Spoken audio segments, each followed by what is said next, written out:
Hi friends, welcome to the Shits and Gigs podcast where we keep the vibe high, the humor gets raunchy, and things get spicy when we talk about food. I'm here tonight with my friend Doug, and we're going to be talking about Reap What You Sow in the terms of how to kick addiction for good and build a life of your dreams. You are one of the people that I look to the most, especially when it comes to something like this, because it's really incredible. I met Doug at Elevated, just like almost everybody else that I've had on the show. And he was working on a job. He's a general contractor, very talented general contractor. And he is just one of those people that really is just so genuine, I feel, and gives from the heart. And it's just he has a great story because I feel like you've persevered through a lot. And also your life is just night and day compared to what it used to be because you put in the work and you made those hard decisions. Absolutely. All right, and please ignore tubby time that's happening upstairs. I have a feeling you're probably going to hear it, but that's just where we're at, right? Yes. And so Doug, like I mentioned, is a very talented general contractor. And he's also a husband and father of 3 beautiful children. He has an 8-year-old and twin 5-year-olds. Twin 5-year-olds, that is true. Crazy life. And he's also been sober 20 years. May. Cheers to being sober 20 years. Thank you. Huge accomplishment. And if at any point anything resonates with you in this episode and you'd like to reach out to Doug for any reason, his Instagram is at @dsaren, SAREN1. So let's dive into the context of tonight. Let's just start off with like your story and like kind of your humble beginnings. Yeah, well, if we want to call it that. Said, my name is Doug. I grew up in Southbury, Connecticut, which is, I know I'm out in Rhode Island, so I'm just so used to it. I've done a couple of these podcasts before, and it's always been in Connecticut, so it's not that it's odd to be in Rhode Island, but here I sit anyway. So, yes.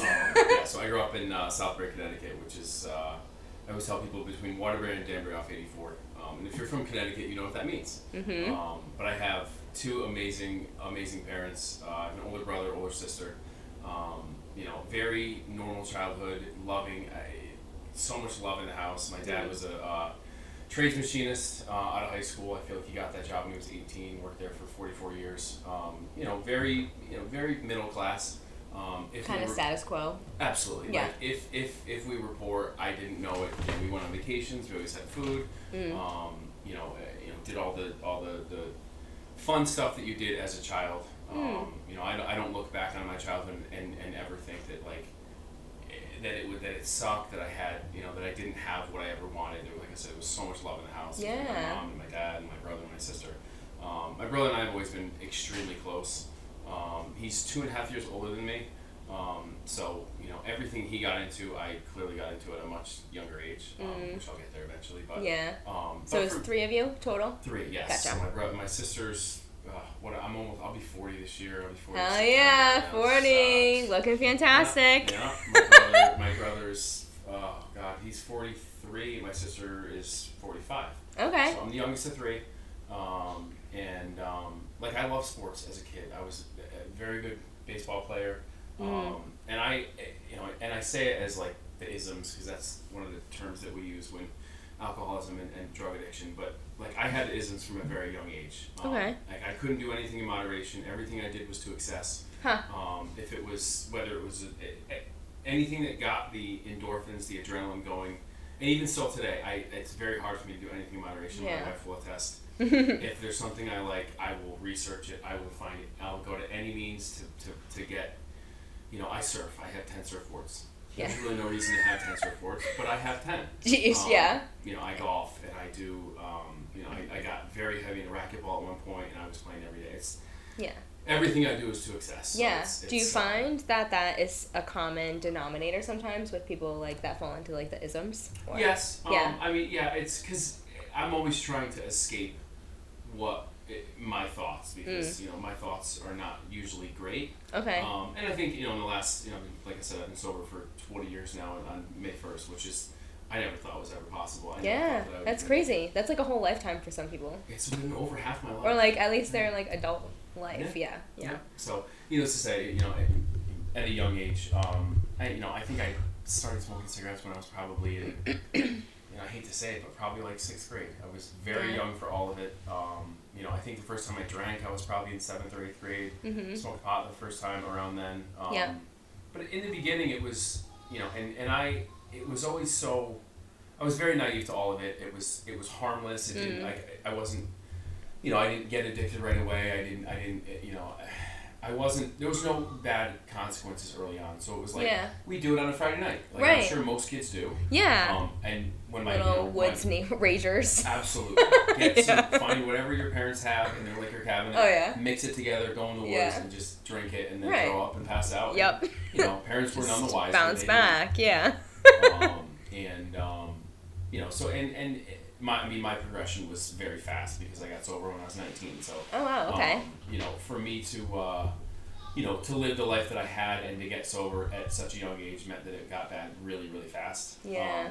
When did you first realize like the drugs and alcohol were like no longer serving a great purpose for you, or like what was like your bottom? I guess you could say. The bottom for me was, I would say.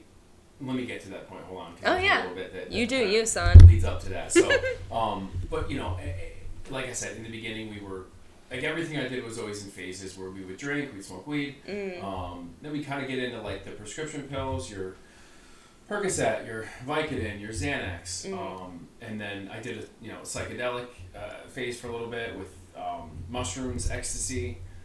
Things of that nature, and it was always, like I said, it was always harmless on I say harmless because that's just how I look back on it, but when I was 14, 15, 16 years old, we would just go in the woods and have a blast, and nobody was getting hurt, nobody was getting injured, nobody was dying. It was just something that kids did. I thought it was just adolescent stuff, right. And there was a whole group of us that were doing it together. Yep.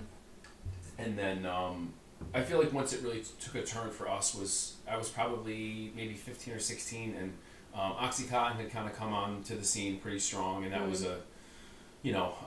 basically they marketed it as a miracle pain drug that was not habit forming and not addictive. I didn't know any of that. It was a very strong opiate, and we all started kind of doing that, and that was one of those where we were all getting addicted to it, and we didn't realize what was actually happening. I think it was, again, very naive. And to do the stuff that I was doing at that age, I was clearly, I wasn't comfortable in my own skin. I never, and most of my life I haven't been. I've had this eye twitch that I'm sure people are going to notice what I just have in my eyes. Yeah. I had a slight stutter when I was a kid, and I just feel like everyone always looked at me like, what's wrong with him?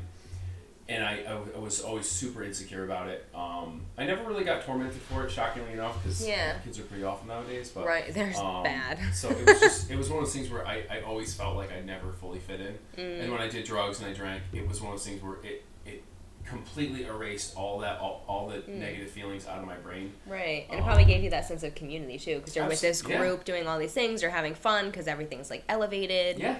And how easy was it for you guys to like get the drugs back then?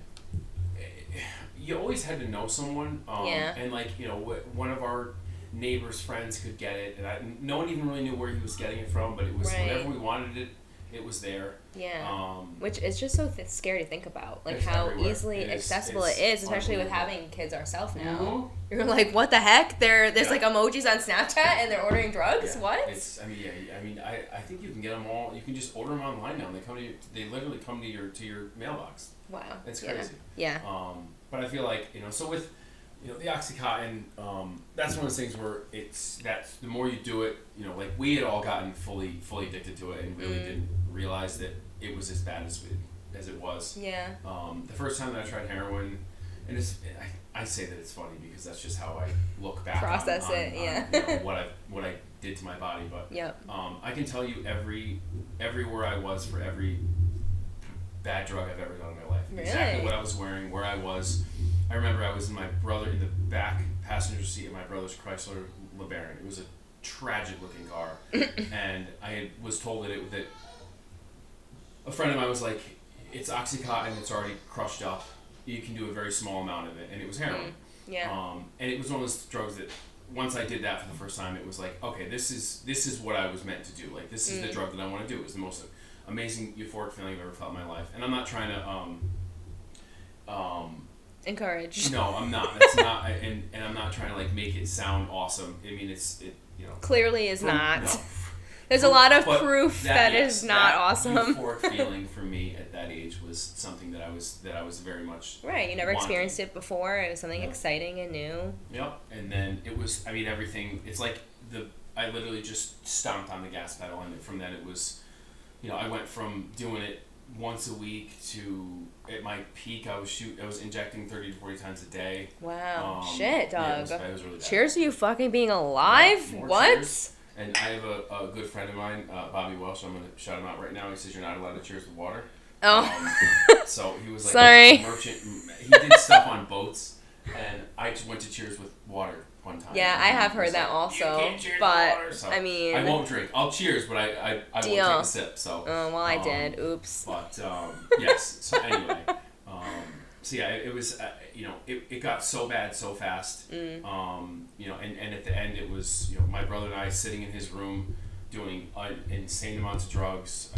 The last probably 6 months of using, we started smoking crack as well, and it was, the combination was I don't know how we're both still here. We shouldn't be, and I say this because you can literally put my brother right next to me, like you could swap out with him, and we did all of it together. We were always, like I said, the best of friends. Whatever he did, I did, and vice versa. And I think for me, it was January 1st of 2004. I had this. We would to feed that kind of habit. We were working, but not steadily. And we stole anything that we possibly could. We used to rob houses. We did, all kinds of really, really bad things. We got caught for a bunch of stuff, and my parents just really they were at their wits' end with all of it. They didn't know what to do anymore, so they got into a big fight with my parents. They kicked us out, and I was sitting in the backwoods at my brother and I had this fort when we were kids, and I was sitting in that fort, 19 years old, dropped out of college. Not that I did a semester at a community college just because I felt like I needed to. Yeah. Or that's what everybody else was doing. So, right. It's the cool thing to do. Yeah, other sure. than drugs. Exactly, right? So yeah, I was sitting in the fort, and I'm like, my life is in complete shambles. I've lost, I really lost myself. For me to say that I hear people in the meetings that I go to all the time talking about losing their wife and their girlfriend, their house, their cars, I didn't have any of that stuff to really lose. I would have certainly happily given it away for more drugs, but that's what getting sober at such a young age, man. I just didn't have that stuff yet. But if I was of the age where I could have lost it, I certainly would have. And I just had this odd moment of clarity, which for me was just an absolute spiritual awakening. There's no, and I'm not super into God. I'm more spirituality, spirit of the universe kind of person. Same. Something kind of just came over me and was I need to do something different. I went back to my parents' house, and I'm like, I need to get sober. I can't live like this anymore. And it's I was talking to one of my best friends, who I talked to. We talked 3 or 4 times a day. And we were just happened to be reflecting on our lives and decisions that we made over our lives. And that one decision completely changed my life. Yeah, right. It put me on a path to where I definitely wouldn't be sitting here. I wouldn't have an amazing, beautiful wife. I wouldn't have 3 kids. I wouldn't have a business. I wouldn't have complete turnaround. It's nuts. That one decision completely catapulted the rest of my life. And there was a ton of work I had to do. So I'm not saying that you just make one decision and you get an amazing life. Right, 20 years in the making. Yes, exactly. But so I ended up going to I went to treatment, and I did a detox at Bridgeport Mental Health for 15 days. I went to CVH Merritt Hall for 46 days, it's like a inpatient rehab facility. Okay. And then my brother was going to go home, and because I was like, I'll just go to treatment and I'll go home. That's where, I didn't know how to cook, clean, do laundry, nothing. My mom, right. God rest her, she's alive. I say shit like that all the time. No, she's just. God bless Mom. Yes. God bless you, Sammy. And she did everything for us, which was amazing. So you were still young, like exactly. you said. Yeah. I'll get sober. I'll go back home. It'll be great. Everything's gonna be fine. My brother's gonna go back home too. We're gonna do this whole sober life together. So he also went to the programs, or no? He's coming up on 20 years in December 22nd. He has 20 years. Okay. So yeah, we're and he's I talk to him every day as well. He lives That's awesome. couple times over for me, yeah. So he was going back home, and I talked to him on the phone, and opiates are a thing where if you're on opiates, the pitch of your voice changes, and I could hear it in his voice that he was already high. Oh, really? And I'm like, all right, so you're already high. There's no fucking way in hell that I'm going home. So I told my counselor, I was like, listen, I can't go home. If I go home, I'm doomed. So he's like, you gotta stay for a couple more days, but there's a sober living facility in Westport, Connecticut. Had no idea where it was. Had never been there. Never even heard of the town. And I'm like, I want to go there. Yeah. And it was yet another one of those like life altering decisions that again completely changed my life. Right. And, yeah. Put me down into and way to recognize that was like a pivotal move for you, knowing that he wasn't ready to accept like that we need to change shit up. Yeah. And like, so I need to not be in that presence and go somewhere else where I'm not attached to that anymore. Yes, and it was one of those like the out of body experiences where, it's these handful of decisions early on that really put me on a path to shape the rest of my life. And it was, it's like even when I got down there, I kind of hit the ground running and had to get into 12-step program, which I've been active in for 20 years now. I mean, I still go twice a week. And I mean, it hasn't always been easy. There's been ups and downs, which I think is everything in life. But I think for me, the biggest thing is that I had the willingness very early on, and I still do to this day. Yeah. The willingness to not go back to the life that I was living, to do whatever anybody. If you were sober and you knew more than I did, I would hold on to anything that you said. One day at a time theme was huge for me because I at 19 I'm like I've never had a legal drink. I've never drank in a bar. I didn't drink on my 21st birthday. I was almost 2 years sober. Yeah, that's interesting to think about. Right. And, I just always think about my wedding and my wife Sam is just an absolute godsend. At our wedding and my wife loves Coca-Cola. Not because she drinks it anymore. Once in a while she'll dabble, but she has been always loved it. So we got the small glass Coca-Cola bottles. Oh, yeah. Put them at every table. Cute. So, because the majority of half of the room was sober from guys that I had met in the program. Yeah. So it was just such a nice moment that I could be there with her. Right. And my wife's, I say normal because people that drink I consider them normal. Yeah. I'm not normal. Got it. But she was and even with her in our first date ever was at Michael Jordan's Sports Cafe for dinner. Okay. It's a long story that we don't have time for. But I really I kind of swooped in and really gassed her up. Maybe that I was more than I was leading on to be. But and I was like we ended up going to Michael Jordan's Sports Cafe and we sat down that night and she ordered I want to say a chocolate espresso martini.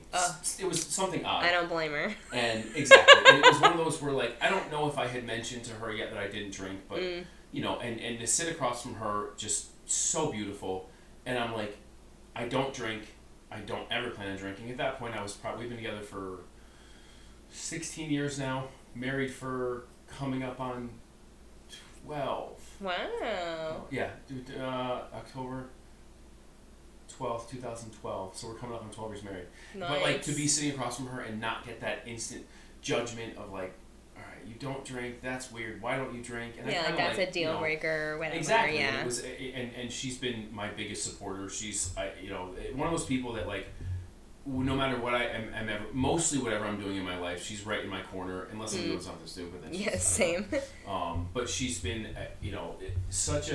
it's like a love that I never thought was possible with another human being. And my children are, I'm obsessed with my children, but that's my person. And dude, I feel that. Every night, that's who I want to, who I want to lay my head next to at night. Yep. And she's just such an amazing human being. I love how you have that. That's special. It's rare. And really I feel the same way. Yeah. And everyone deserves that. So supportive of the meetings that I go to. And it's especially early on, I was going 4 or 5 nights a week, and it's this person that you're supposed to be with, and I'm over here gotta leave for an hour almost every night, and she's always stood by my side, no matter through thick and thin, no matter whatever crazy idea that I come up with, she can right size me pretty well, which Yeah. I need that because Right. I get some crazy things going on from time to time. Yeah. Yeah, and like even like when I went off on my own, I started my business almost 6 years ago.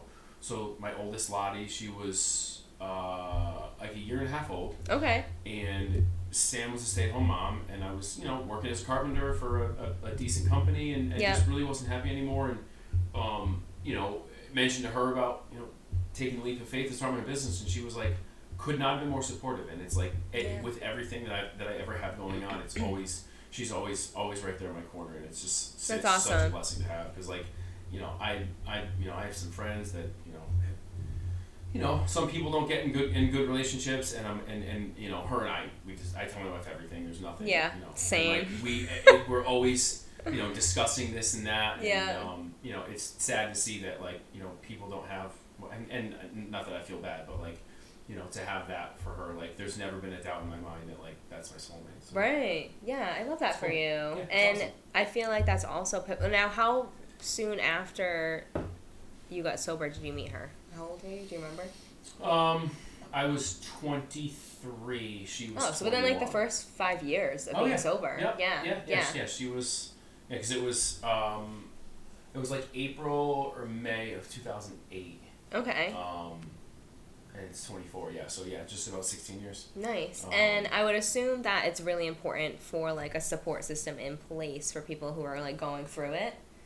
And that are ready for the changes, obviously. Yeah. I mean, and I mean, like I said, I've been in the 12-step program for 20 years, and that's how I've been able to do it. I could never do this on my own. It's not.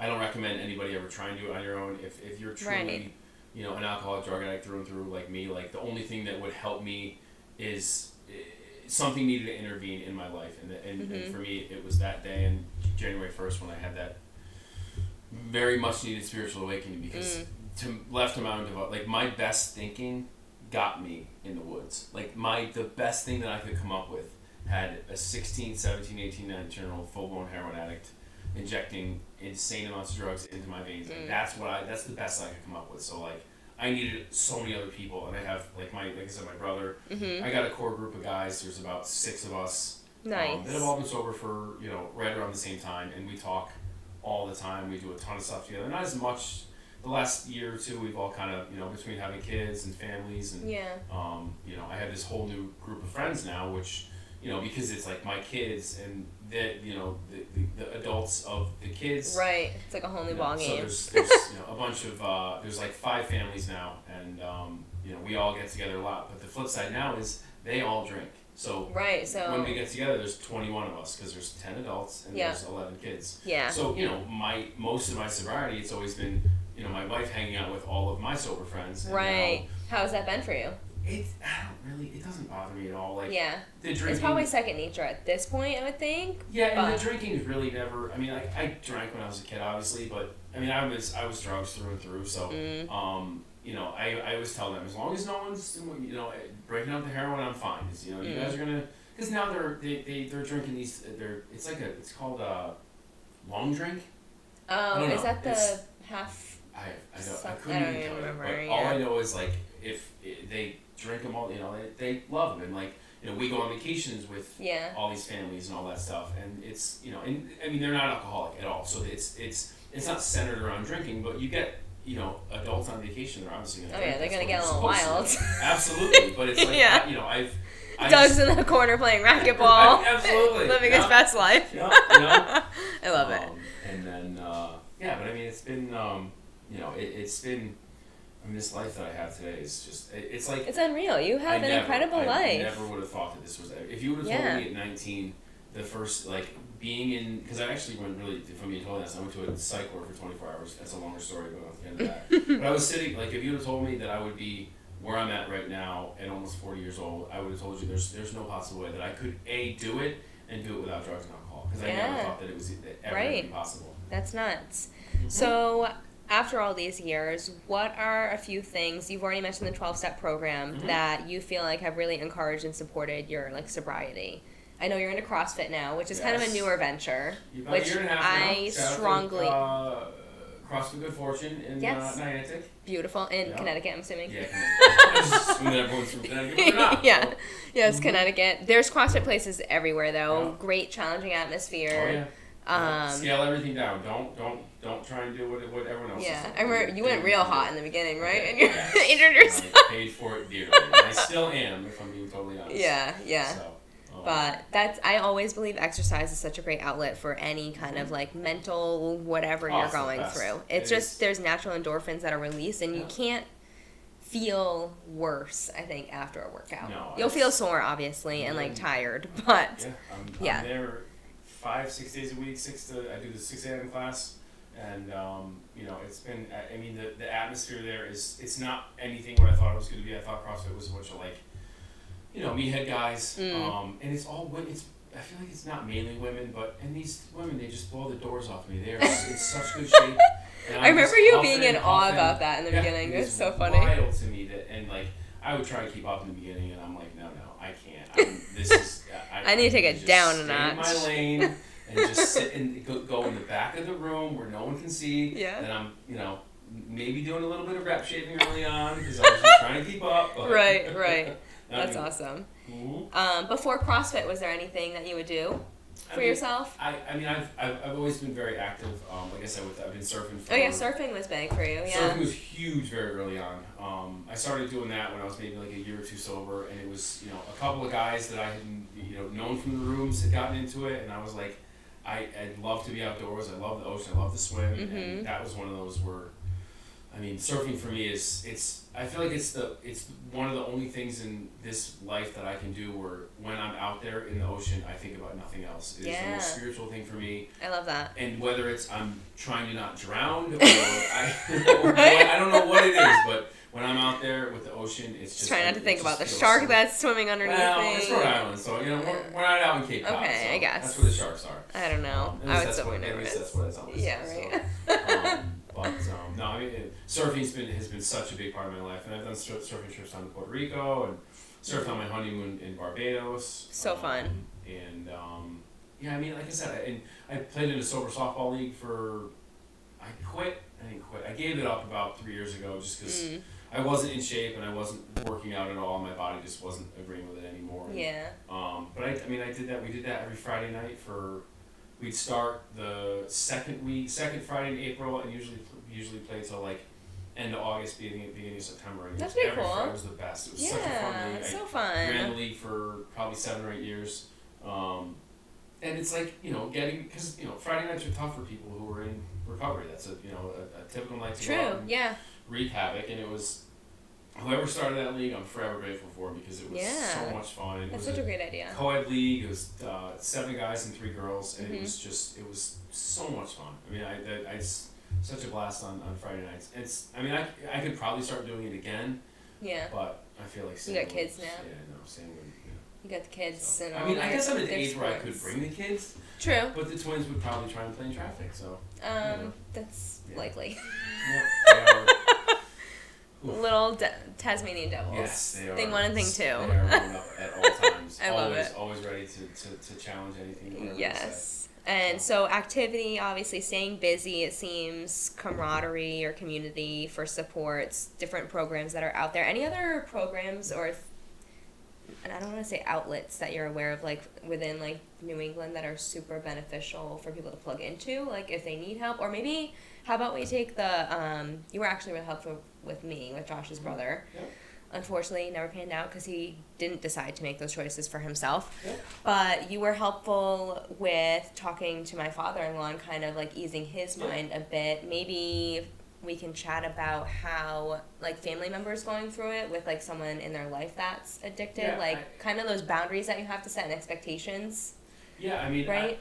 I think that the biggest thing the worst thing that you can do is not talk about it. I think that because early on for us it was my parents they wanted to fix it inside the house because it was and back then not that it was taboo but like you didn't want the whole town knowing that 2 of your sons were heroin addicts. I mean it was not that it was shameful, but I can see that where they wanted to fix it themselves and they were dealing with such a different beast that was there's like I said there's no human power that could have relieved it from me. So I think the biggest thing is like, if you think that you're helping someone by not saying anything, you are hurting them more than you'll ever know. And you know, I feel like the biggest thing for me, to segue a little bit, is the reason that I'm here is because of helping people. Like that's how this works for me. Right. Yeah, you're like, very big in volunteering. You had an issue, and it's I just go into that instant. Whatever you need, put me in contact with the person. Let me let me talk to them. Yeah. Because I will do anything in my power to help anyone who's ever sick and suffering, because it's so many people did it for me early on, that and that's the way that you keep this gift that I have is by giving it away. It's like one of those things that doesn't make sense when you say it. Right. No, I totally believe that. Like energy flows where or miracles flow where energy goes, kind of thing. Yeah. And I mean I've been I've seen the most amazing miracles walk in the doors of 12-step meetings, or I should say more like the most broken souls, the people that you think that there's no chance that they're ever going to get it, and 3 months, 6 months, 9 months, a year, you see the program working in their lives. Yeah, that's pretty cool to see. It's the most miraculous thing. I have a guy that works for me, and I went to, because I go to a treatment facility once a month, and a bunch of us guys, we just go there, we tell our story, and not that you don't think that you're affecting anybody, but you're at least planting a seed. Right, absolutely. And one of the guys was in there with his girlfriend, and he, when we sat there, I'm like, there's people that I've come across in my life that you're like, they're just hopeless. It's just, unfortunately, they're just not going to get it. Right. And I'm like, I mean, it was my first instinct on these two, and I'm like, it's just not going to happen. We're telling our stories, and they're talking, they're like stopping us in the middle to ask questions, and it's just, you're not supposed to do that. Yeah. And not sure productive enough, or respectful. He came to my home group. Once he got out, he came, and he is, I mean, you want to talk about a complete 180. It's like, that's one of those where you watch the program work in someone's life, and it's the most miraculous thing that you could ever. That's so cool. You could ever see, and like to witness it and to be a part of it. And he always, he'll always say, like, if you weren't there that day, I would have never come. And I'm like, don't. My head's big enough as it is. You don't need to gas me up anymore. Yeah, right. I just feel like it's I'm such a big proponent and such a big, not pusher, but like, the 12-step program, that's what worked for me. And I see people all the time trying to do it with medications, with this, with that, and it's like, if you really want what I have, you'll do what I've done, and I don't say that like me personally. You do what we have done as a collective group, and right. And I feel like nowadays everybody just wants the instant gratification. You want to pick up your phone. Everything, You want everything right away. Nobody wants to. It's hard to do what I've done. Yeah. It's hard to do what we've all done. Right. But it's unbelievably possible, and it's like, if you just have the willingness and just give it a chance. Right. With anything too. It's not even just with sobriety. With just like working nowadays, the work ethic that people have is pitiful. Terrible. Compared. Everybody's on their phones, and everyone's they all want to make $1 million. Right, and it's just, I think at the root of it, like, we just live in a very toxic society, even though there are like a lot of silver linings coming out of it now, but it's just, we have that instant gratification, instant access to everything, like drugs, like information, just anything, so it makes it so hard. Like when I wake up in the morning, it's like my, get the dogs not to bark so they don't wake my wife up. Yeah. Like if I'm up at, I'm up every day at 5:30 to go to the gym, but like if I wake up at 5, I'm like, oh, I'll go on the couch and just get on a doom scroll, and I'll be on TikTok. I don't even know what I'm on half the time. I don't know how I've gotten there. I don't know where it came from. Yeah. But my algorithm knows it, and they're going to feed it to me. Oh, yeah. Like, it's so, It's pretty terrible. It is. What else here? We already talked about resources. Oh, anything in particular, or what are like the top 3 things that like families maybe do, or like support people maybe do, that are like enabling and they don't realize it? Oh man. Obviously money's a big one, like keep providing, like financials is like a big one. I mean, and I can always go back to like the early on stages where, it's like my mom, and I say my dad, I feel like the wool definitely got pulled over his eyes a little bit, because my dad was very stern, and if he knew what was going on, he would have dealt with it a lot faster. But we were so manipulative, and it was so easy with my mom, where like we could tell her anything, and she'd believe it because she wanted to believe that we were going to make the right decision. Right. Yeah. And I tell people all the time, like, the only way to really get success is to fully cut them off, because I will manipulate anyone, anything. When I'm in that mindset, I can get anything out of anybody. I'm extremely good at talking to people. I always have. I always have been. I have this weird charm about myself that it's talkers. Like I will be in Stop and Shop, and it happens to me all the time, and I get the most. I think that's why we connected. Humans. We were just like keep talking back and forth. They just come up to me, and I get their whole life story in like the checkout line. So a lot of times I'm like, I gotta go to self checkout. I have my AirPods in. Like I just have this. I'm on a mission today. Sorry, I can't chat. Tell me your entire life story. And like, my wife will sometimes she'll like, because we share locations. She'll be like, how are you still at the grocery store? And I'm like, well, I'm talking to Susie about it. Yeah, in the butter aisle. Oh, absolutely, it's insane to me how it just but no, it's such a hard journey nowadays too, because there's just everybody, like I said before, everybody wants that quick fix. They want to be able to get 20 years of sobriety in a week, in a month, and it's just it's something that like you got to put the time in, and an old timer used to always say TIME, this I must earn, and there's a lot of those acronyms. I love that. All right. I feel like we have touched on a lot of helpful topics in regards to all of this, so I figured I would end it with asking you, what is your proudest accomplishment since being sober? Oh man, I know it's a big question. That's a huge question. How about top 3? What's that? Top 3. Top 3. Obviously, you're very passionate about attracting your wife. I feel like that's a big one. Yes. I think my relationship with her is by far number 1. Number 2, I think it would have to be my kids. I mean, my kids are just, they are the light of my life. I'm such a very hands-on dad. I'm doing stuff with them all the time, coaching t-ball, coaching soccer. Yeah.